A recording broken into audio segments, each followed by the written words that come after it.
Voltamos. Voltamos, doutor. Não avisou a Voltamos. internet aqui, não. Na verdade, o Instagram não nos avisou que estava finalizando aqui a primeira parte, É, né? derrubou todo De mundo. repente foi assim. Mas, doutor, voltando à primeira parte e agora continuando, vou explicar novamente e solicitar isso. Essa semana, como eu disse na live, na parte anterior, houve aí uma questão onde os advogados tiveram, os advogados criminalistas, né, tiveram aí uma fala muito desagradável com relação à advocacia criminal, Voltou. né? E isso chamou muita Ok. atenção, houve até uma retratação com relação a isso e tal. Com relação a essa questão, essa fala que foi ventilada e tudo, o que o senhor tem a nos dizer sobre essa fala? O senhor acha que a OAB agiu certo, fazendo somente aquela retratação? O senhor acha que precisaria ter feito mais alguma coisa? Qual é a opinião do doutor em relação a isso? O senhor que milita tanto na labuta advocatícia criminal.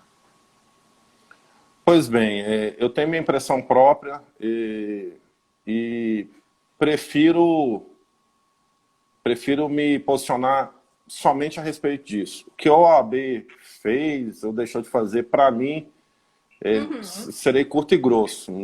Para mim, não influenciou em nada. Enfim, vamos falar da conduta do promotor de justiça. Para ser bem específico, curto e grosso, eu acho o seguinte: se o doutor promotor não respeita a advocacia, ele tem que respeitar, pelo menos, o instituto elementar, essencial de defesa. E ele veio, esse instituto, ele vem respaldado, ele vem alicerçado por toda uma sistemática de conjugação de poderes. Então, a partir da hora que ele não respeita a essencialidade de defesa, ele está deixando de respeitar institutos cruciais, tais como a democracia. Então, assim, o que mais eu poderia falar? Um erro gravíssimo, um erro... Eu também não estou aqui para sentenciá-lo, não. Né? Acho que foi um erro gravíssimo, mas que, em contrapartida, é a expressão de alguns promotores em relação a advogados. Eu falo isso de carteirinha, porque existem alguns promotores que pensam isso mesmo, e uns que pensam e não se expressam. Eles se expressam através dos seus processos. A atividade da promotoria é muito importante. Eles são fiscais da lei. Eles não têm que parcialmente julgar ninguém. Eles têm que analisar o caso e, se possível, e se estiver dentro da regra do jogo, fazer com que a justiça seja feita na hora certa, no momento certo. Não se expor dessa forma, representando uma instituição de forma errada. Uma coisa sou eu, Diogo Procópio, chegar aqui e dar a minha opinião, como eu estou dando agora. Outra coisa é eu chegar aqui e falar que a advocacia goiana, a advocacia brasileira, ela se comporta assim, assado, etc e tal. Não, eu não tenho autonomia alguma para falar de uma coletividade, por mais que eu seja um membro dela. E foi isso que ele fez. Imagino que ele, dando uma opinião própria, que ficou bem claro, né? Ele se comportou de uma forma ruim, pejorativa, preconceituosa, né? Em outros momentos, o que eu pude ler, ele dizia, inclusive, que a advocacia goiana tinha... Eu esqueci a palavra certa. Tramóias com o Poder Judiciário. Se há tramóias, se há alguma coisa ilícita, tem que ser apresentado.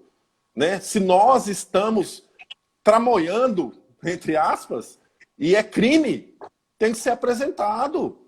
Entendeu? Nós, advogados criminalistas, não praticamos algo dentro do Poder Judiciário que não seja a regra do jogo. É muito claro. Quem vai lá no Poder Judiciário fazer coisas que não estão na lei para soltar o cliente? É, no mínimo, ignorante pensar o contrário. Existem casos? Existem. Existem casos, existem. Só que não representa a grande quantidade de advogados que nós temos no Brasil. Né? E a advocacia criminal, além de tudo, por se tratar uma parte do direito que nós temos, assim, que caminha dentro de uma linha tênue, né, marginalizada, que está à margem da sociedade, o advogado também passa a sentir essas situações. Eu escalono essa situação, inclusive nos meus estudos, falando o seguinte, vou começar pelo pequeno. Às vezes, às vezes nós somos chamados, né, pelos familiares, etc., todo momento, igual o doutor estava falando, a todo momento, e é isso, e é aquilo. E se o advogado criminalista pegar e ficar respondendo a todas as situações que, às vezes, o encarcerado, né, passa, nós vamos passar a preocupar tanto com ele que nós vamos acabar pagando aquela pena dele para ele. É o que eu digo, às vezes, para meus clientes, né, porque eu sou bem direcionado, né? Vamos resolver assim, assado. E eu falo para eles, cara, eu não vou ficar vendo coisas que são pessoais, coisas que são minúcias, às vezes do seu mantimento, às vezes dentro de uma penitenciária, etc. e tal, porque eu estou atrelado ao seu processo, à sua liberdade, eu estou ligado em outras coisas. Senão eu vou ficar tão preocupado com você que eu vou acabar pagando a sua pena. E o advogado criminal hoje não lida só com uma pessoa. Eu tenho, em média, ativo hoje, mais de 30 projetos ativos, né? Projetos que eu digo assim, pessoas que estão encarceradas, né? Seja ela em prisões, seja ela em outros tipos de prisões mais brandas, né? Tornozeleiras, prisão domiciliar. Então, se eu for preocupar com todo esse contexto, a gente acaba sendo refém da pena desse cidadão. E por aí eu começo a analisar o fato, inclusive, né, do advogado criminalista ser julgado, tanto pela mídia como por pessoas que não sabem o que é advocacia criminal. E outra, muitas das pessoas só sabem quando os seus parentes ou amigos ou alguém de perto é preso. Que aí vai exercer o direito, aí tem que ter o advogado, e aí vai ter que funcionar tudo. Até então, não. Advogado é isso, advogado é aquilo. É muito simples, pessoal. O advogado não cometeu crime. O advogado pega a regra do jogo e atua em cima da regra do jogo. Ele não muda, não altera. Para a gente alterar a regra do jogo, nós temos que votar em pessoas que vão alterar a regra do jogo. Aí a lei vai chegar para nós de outra forma. Ó, não existe mais audiência de custódia. Foi votado, foi sancionado, tudo bonitinho, vai chegar aqui. Ó, a gente não vai inventar de pedir audiência de custódia, porque não é mais a regra do jogo. Então as pessoas têm que se unirem isso aí. Né? Toda vez que um advogado vai defender seu cliente numa delegacia, ou mesmo num processo penal, ele vai sobre regras. Existe lá um código gigante, processo penal, né? Existe lá um código de processo civil, um código básico, né, do direito penal. Enfim, existem regras para cada tipo de atividade que o advogado desenvolve, defende ou acusa, né, se for o caso. Então, essa criminalização da advocacia é algo que deveria ter sido superado ainda mais por uma mente que, em tese, lida com quantas pessoas que serão ou não encarceradas. Eu imagino que eu conheço muitos promotores, muitos caras inteligentíssimos, expert em processo penal. Não que esse promotor, mas que ali não tem rosto. O Estado não tem cara. O Estado joga a regra do jogo. O Estado vai ali. o Estado, se ele pudesse personificar, ele não teria voz, ele não teria rosto, ele não teria cheiro, ele não teria prazer em condenar, como alguns promotores têm, entendeu? Ele seria técnico, analisaria a lei, o que poderia ser feito, o que não poderia ser feito, e pronto, e acabou, entendeu? Eu inclusive, falo para alguns dos antigos amigos que eu tinha, em comparação, cara, se você não quer ser policial penal, se você não gosta de preso, você não pode ser policial penal. Exemplo, né? Se você não gosta de jogar a regra do jogo, se você acha que o sistema tem que ser punitivo, etc. e tal, você não pode ser um agente do Estado, seja ele em qualquer instituição que lide com esse tipo de situação. Então é muito feio, complexo e ignorante se pautar dessa forma.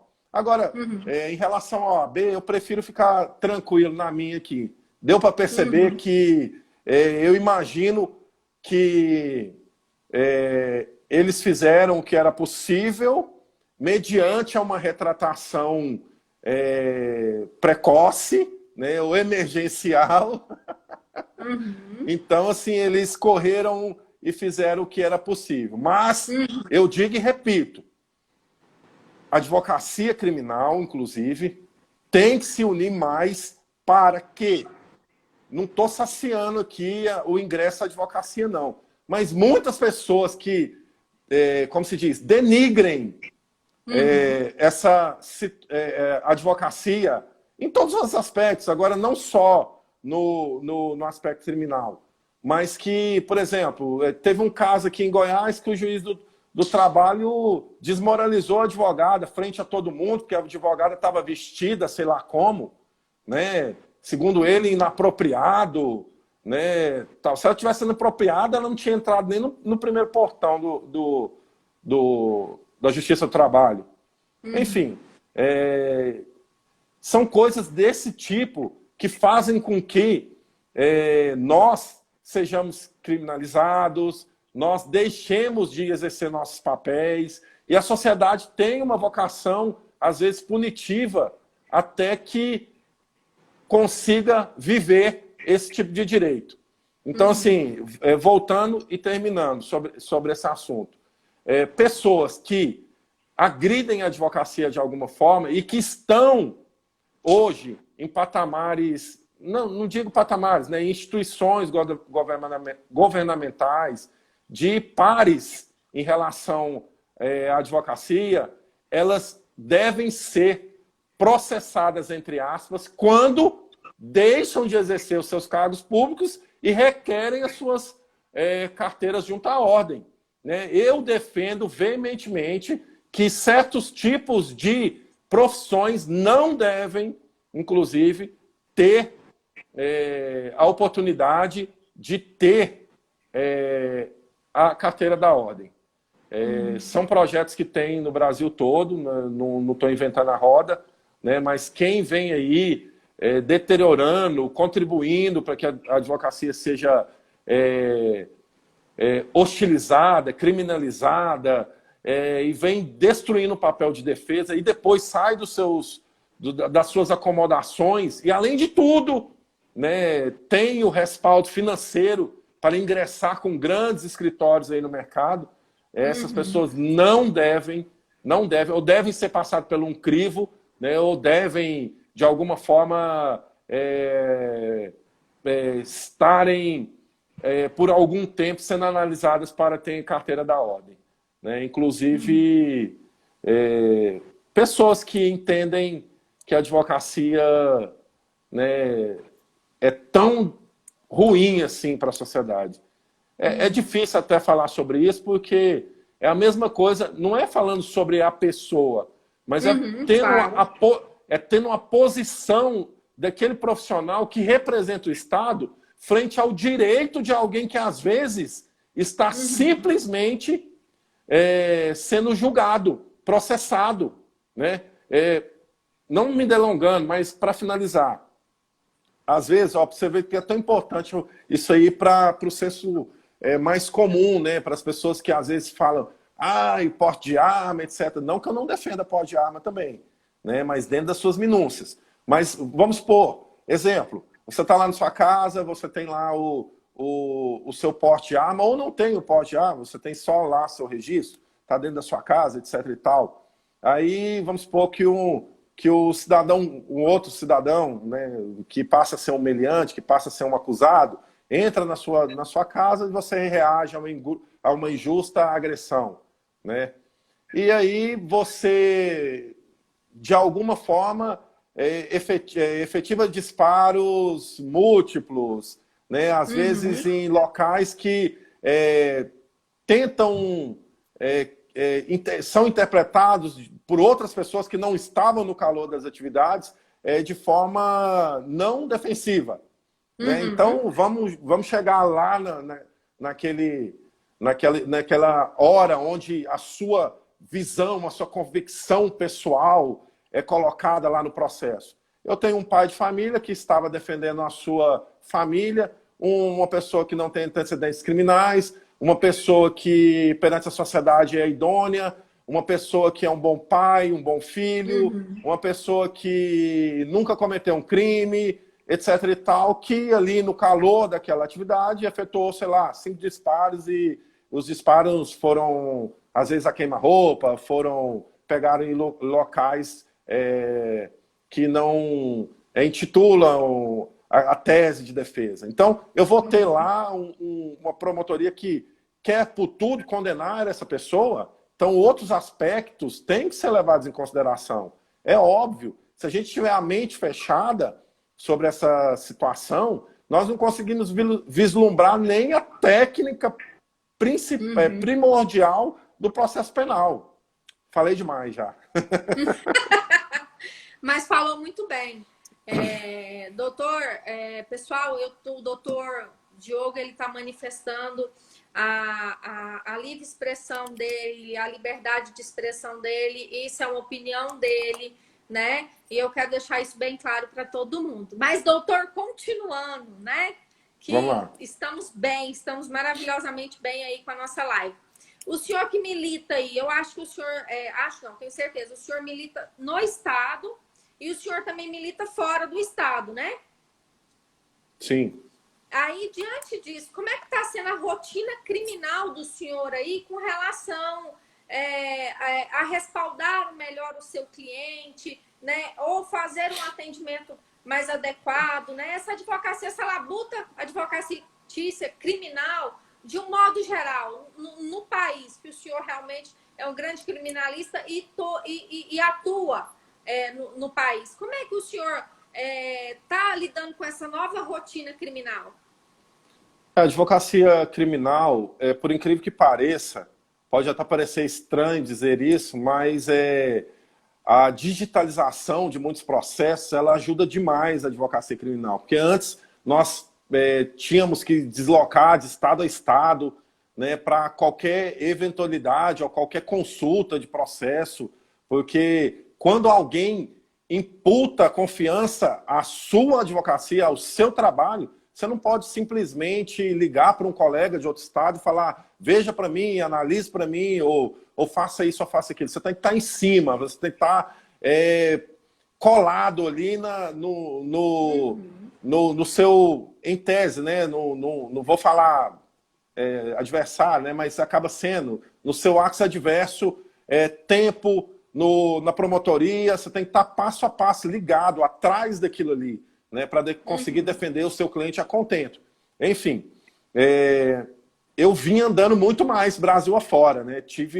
Há uma semana atrás, estive em São Paulo, Mato Grosso, semana retrasada, e correndo o mundo, enfim. Mas ajudou demais essa advocacia criminal, acelerou essa digitalização, né? Esse é o aspecto positivo, inclusive, né?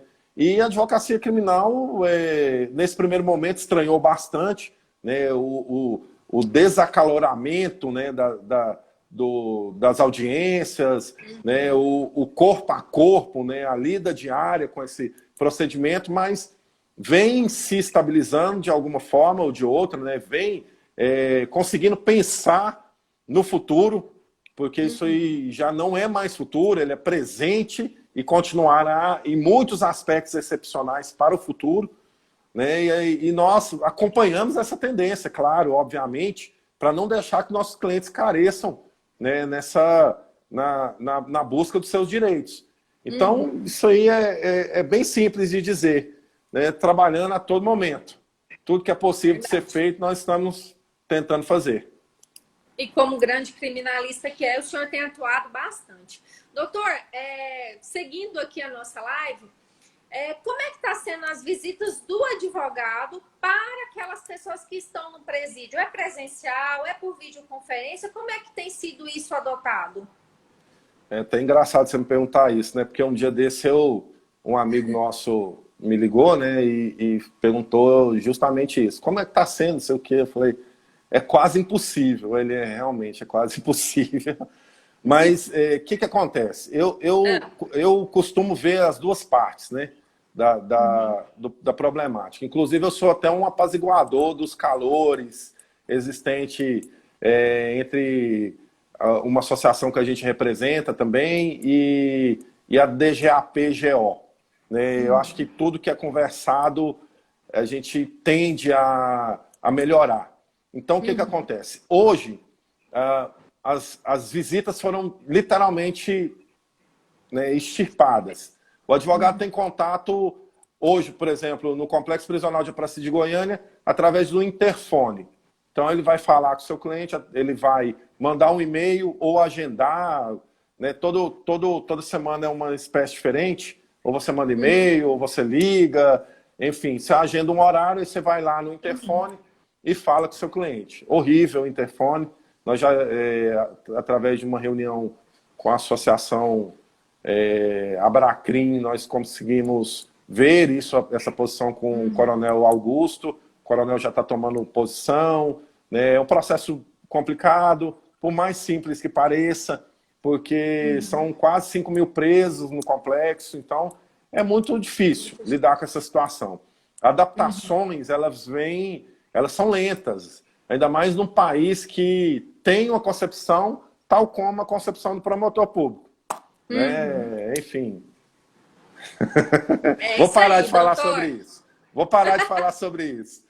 Enfim, mas vamos lá. Doutor, é verdade. Outra doutor, situação. Agora, uma situação que tem se tornado muito recorrente nesse momento de pandemia e isolamento é a violência doméstica, que foi, inclusive, o tema da nossa live passava do Movimento pela Advocacia de Goiás, com várias advogadas, a doutora Márcia, psicóloga, a doutora Gláucia, a doutora Fabiana, a doutora Cássia Castro, que explanaram muito bem sobre a questão da violência doméstica, né? Como lidar, doutor, com essa situação da violência doméstica nesse momento? O que pode ser feito para tentar amenizar essa situação que tem sido muito recorrente, né, nesse momento de isolamento? Pois bem, eu inclusive acompanhei o estudo de duas doutoras da UFG sobre essa questão, porque essa questão muito me interessa, eu sou muito ligada à questão da proteção da mulher. Né? Apesar de advogar para os dois lados, né? Existem várias situações, como eu disse anteriormente, eu estou aqui para jogar a regra do jogo. E, enfim, né, faço o melhor de mim. Mas o que acontece? Eu acompanhei os estudos do grupo de pesquisa de gênero lá da UFG, onde eu nunca saio, né? Eu vivo na UFG, é um caso de amor. E da doutora Tatiana Coelho e da doutora Lúcia Rincon. Então elas falaram várias sistemáticas a respeito, e tem muita gente que não sabe por que a violência doméstica aumentou. E a violência doméstica aumentou, você bem, porque tem que correr com o tempo aqui também, senão acaba outra, né, live. Vamos lá. A violência doméstica aumentou porque as situações entre os casais, elas diminuíram, elas se estreitaram. Por quê? Às vezes as pessoas não conseguem arrumar emprego, elas ficam no lar. E às vezes elas já têm problemas psicológicos entre si.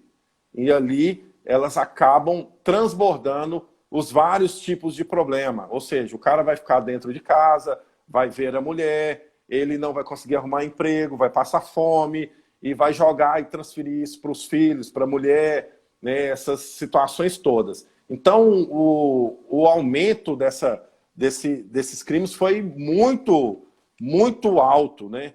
Inclusive, tem um estudo aqui que eu peguei, que é das populações das Nações Unidas, né? Ele diz que os casos de violência doméstica em todo o mundo, eles aumentaram em 15 milhões. Então, assim, é muita coisa. Visto que, né, se o homem já tinha tendência, tanto psicologicamente, tanto influenciado pela sociedade, ele passou a aflorar ainda mais. Né? E isso para a mulher hoje é muito difícil, porque pensa logo vocês, mulheres, né? Às vezes a mulher vem aí historicamente sendo reprimida, então ela passou a vida toda cuidando dos filhos dentro de casa. Chegou a pandemia, do nada. Então como que essa mulher que já não conseguia sair de casa, né, mesmo sendo agredida, vai sair de casa numa situação de pandemia? Ela não tem nem para onde ir, o que fazer. E às vezes não tem nem para onde carregar os filhos. Então é uma situação muito complexa. E tem muita gente que fala, não, mas eu saio, eu vou para tal lugar, eu vou fazer... É a grande minoria, é a grande minoria. A gente vem estudando isso já tem algum tempo.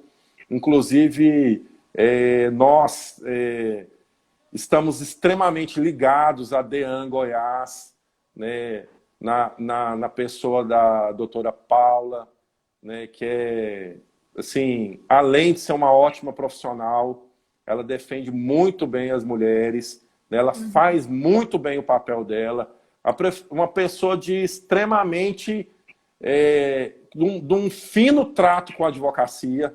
Eu acho que ninguém que eu conheço já reclamou alguma coisa dela para mim, a não ser aquele agressor, né? Obviamente. Né? Eu estive do outro lado também, e muito me reclamaram, porque ela é efetiva e faz o trabalho dela.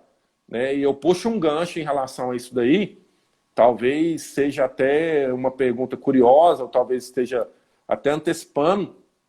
A DEAN está dia e noite, tanto com o seu expediente, com a doutora lá, comandando seus comandados e equipe de delegados e agentes escrivãs, tal como os plantonistas ligados nesse interesse, defendendo esse direito da mulher.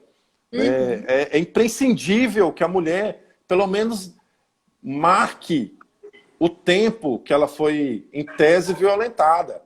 Né? Pode ser através de denúncia, né? Pode ser através do acompanhamento da família, ou ela mesma ir até a delegacia.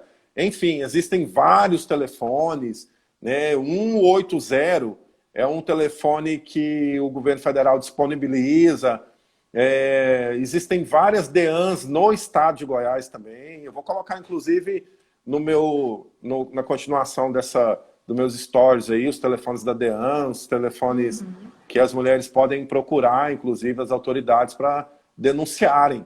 Né? Porque esse tempo de violência contra a mulher, ela é mais do que ultrapassado. A mulher hoje ocupa posições frente à sociedade até mais que certos homens.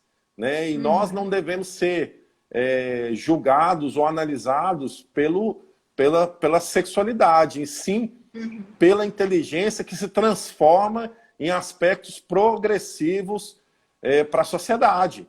Então, esse machismo exacerbado, essa falta eu acho, de inteligência primária, de competitividade até, então, ela deve ser esquecida, abominada.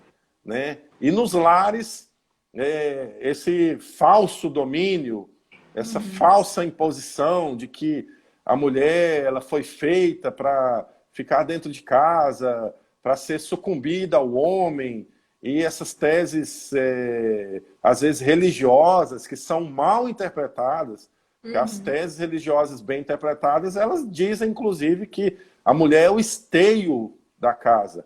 O esteio, o que seria o esteio? É aquilo que segura, né? Aquilo que traz praticamente o alento. Os homens, a coluna, as mulheres, o esteio. Ou seja, não existe esteio sem coluna, não existe coluna sem esteio. Então, é um machismo muito estranho, né? E já acabando a minha fala em relação a isso, existem várias situações que as mulheres podem se expressar em função dessa violência, né? Tanto mundial, que é o símbolo da palma, né? Que é do dedo, né? Ela tem o dedo, fecha o dedo, e esse é o símbolo da violência, que ela está sendo violentada. Ou então um X na palma da mão, né? Inclusive tem em farmácias, hospitais, né? Ela faz um X na mão, e quem está antenado nisso vai saber e vai tomar atitude, que é desse grito silencioso que a mulher tem. Você vê o tanto que é idiota essa situação de violência contra a mulher.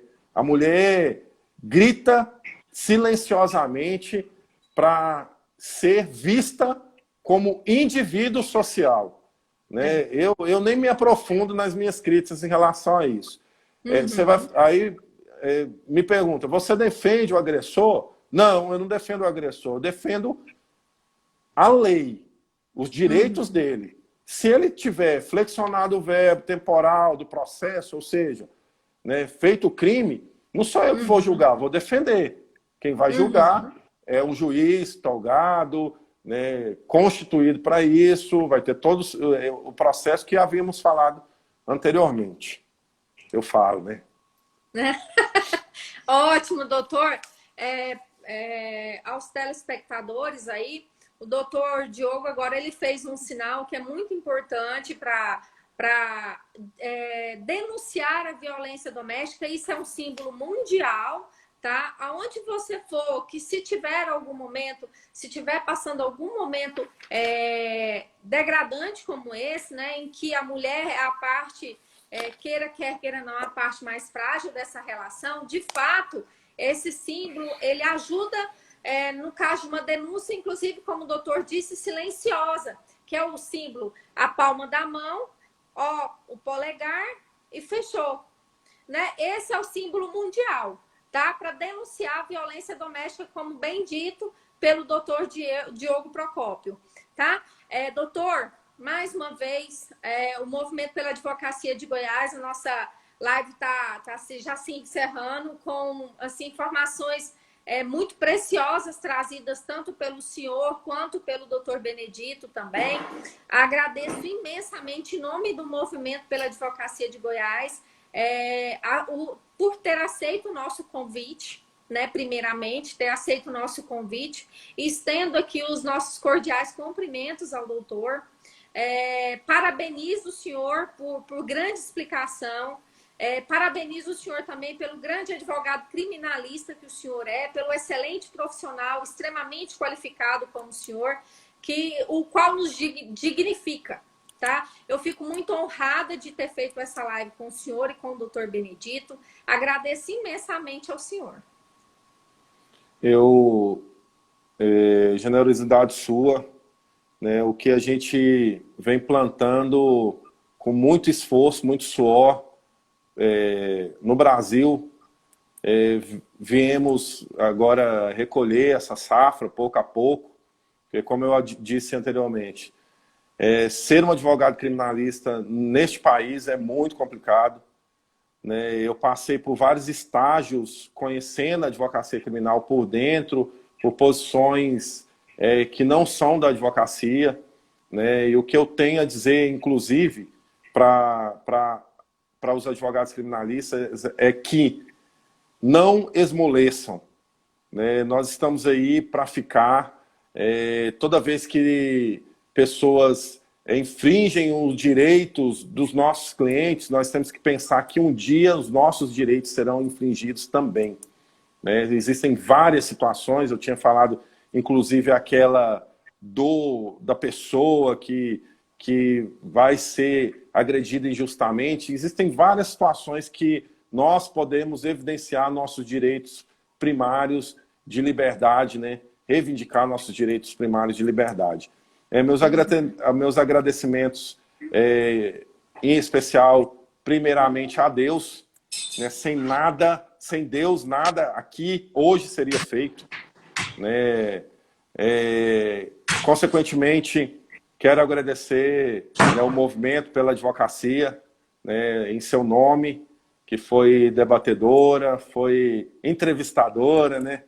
E as pessoas que aqui me convidaram, né, tanto a doutora Glaucia como a doutora Cássia, era para eu falar mais sobre as mulheres, né, sobre essa questão da mulher na live anterior, né? Mas eu fico à disposição. Eu tenho alguns conteúdos que a gente pode, inclusive, aprofundar, visto que essa live também nós, né, mediamos as interpretações existentes entre a temática em relação à população e em relação a advogados que aqui compareceram.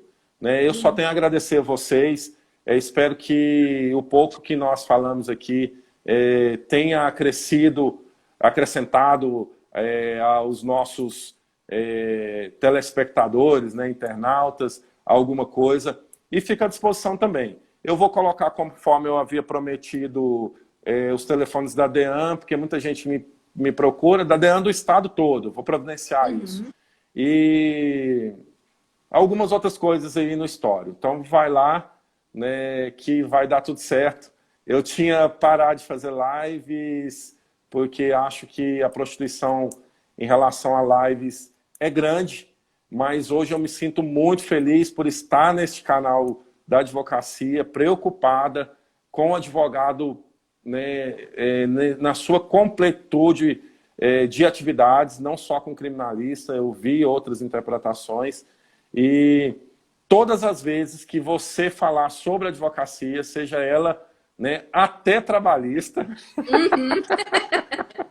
pode ter em mim um defensor incansável, incansável.